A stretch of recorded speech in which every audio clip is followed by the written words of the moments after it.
पार्थ पवार जमीन प्रकरणावरून राज्यातील राजकारण चांगलंच पेटलंय। आता ओबीसी नेते लक्ष्मण हाके यांनी थेट उपमुख्यमंत्री अजित पवारांवर निशाणा साधलाय।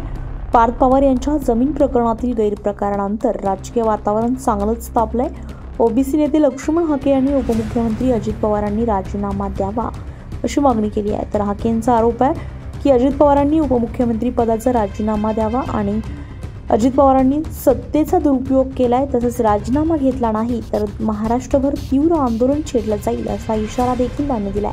तर या वक्तव्यानंतर पार्थ पवार प्रकरणावरून अजित पवारांच्या अडचणी आणखीनच वाढण्याची चिन्हे स्पष्ट दिसून येत आहेत। हा घोटाळा म्हणजे हिमनगाचं टोक आहे।